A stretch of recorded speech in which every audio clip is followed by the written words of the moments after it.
There are thousands of golf irons available on the market. All of them are different, but all of them feature one main thing. They all have grooves. What happens if you cover them up? Let's find out. Hi guys, I'm Rick Shiels down here at Crest Golf Academy. If you're new to my YouTube channel, welcome. Hit that subscribe button, it's free to do and it keeps you connected to all my videos moving forward. Smash this like button if you enjoy the video and also leave me a comment down below. I'd love to hear your thoughts about this video. And also check me out on Instagram to find out what's coming up on the channel next, at Rick Shiels PGA, so you don't miss anything. Okay, so we need to start this test by knowing how far I hit a 7-iron with grooves. So I've hit 3 shots with Pro V1s on GC Quad to get the numbers. And I was average carrying my 7-iron, which is brand new, 170 yards.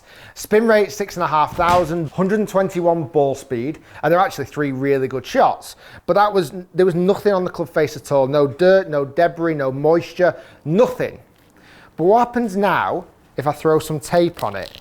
And I'm using tape because it's the simplest way to illustrate it, but this could also be mud, dirt, debris, anything in particular that would cause the grooves not to do their job, not to be able to make impact on the ball and produce the best shot you can hit. But what effect does it actually have? So I'm going to cover the grooves with, I don't know what this tape is called around the world. We call it kind of gaffer tape, but you could use any tape. The main thing is I'm actually just covering the grooves. So the grooves don't have an influence on the shot whatsoever. I'm excited about this. So still the same Pro V1s, still on GC Quad. I'm going to hit some shots and see what the result is. So 170 carry was average without tape. Now I'm covering the grooves. The grooves now are not going to have an influence, and I'm interested to see what the results are going to be with the tape on. So no grooves, how much do they influence the shot?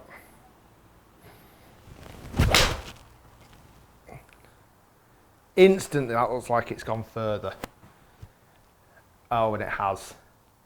That is towards the back of the green, and that's a carry distance of 181 yards. That's 11 yards further. I'll hit some more and then we can actually dive into numbers a bit. Interestingly, you can see on the face, I've absolutely ripped one out the middle. Not sure if it's picking up on there, but that was absolutely struck in the middle. And that's sometimes what tape is used for, to identify strike location. But again, it goes back to the fact how much you're going to influence the performance. 181 yards, that's 11 yards further. Let's hit another one.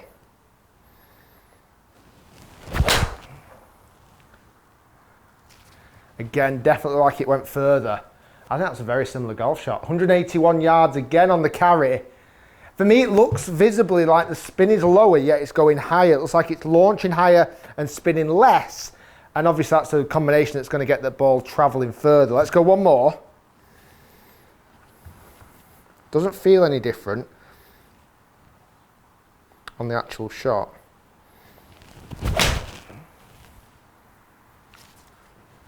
A little bit more of a fadey one there, but that's gone so high.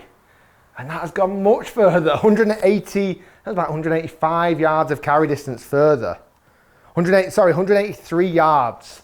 Let's have a look at the numbers with tape on and tape off to see what the biggest difference actually is. So the results are in, and it's fascinating reading. I'm going to go through all that. But first thing to state, do not try this at home. This is actually breaking the rules of golf. By covering the grooves, you are putting foreign material on the club face which influences the ball flight, and that is not allowed. So just to bear that in mind, I've done this more for the experiment of covering the grooves rather than actually teaching you a way of hitting the ball further. Let's whip that off. So let's have a look at my 7-iron shots first without tape on. So the grooves were full effect, brand new grooves, and these were the numbers that I was getting. I was hitting the ball 170 yards of carry distance, 121 ball speed with 6,500 RPM of spin and 18.5 degrees of launch angle. Exactly where I'd normally expect a 7-iron to go when I'm hitting it. Now with the tape on, and remember this is not allowed, this is illegal to do. I was carrying the golf ball 183 yards, that's 13 yards further. But how? How has that happened?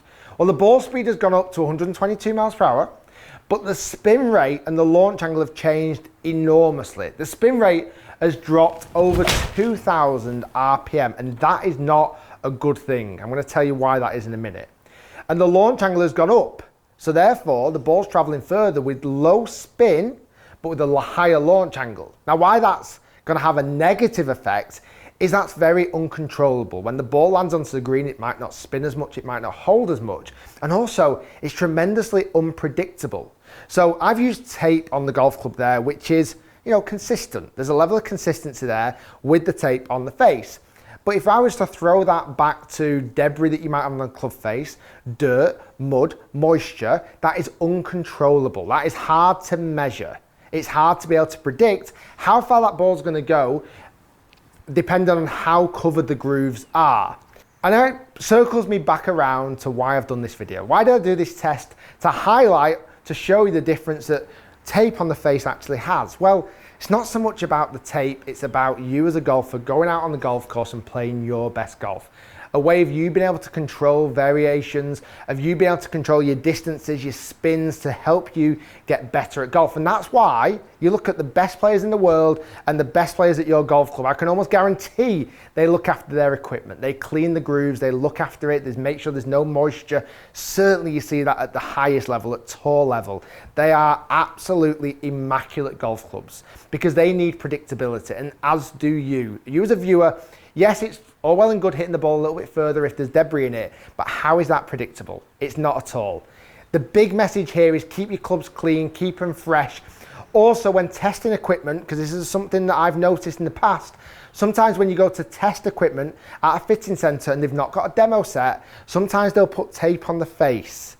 Be careful, because as you saw there, it makes you look like you hit the ball further than what you would do normally. Be aware of that. It's not really a trick. It's a way that you as a golfer want to test a golf club and a shop has it in stock and they don't have a demo, they will put tape on to allow you to hit it. But don't read the measurements from that because they will be false. When you take that tape off, you won't be hitting it as far as you did do with the tape on. Guys, hopefully you enjoyed the video. If you did, smash that like button, leave me a comment down below. I'd love to hear your thoughts.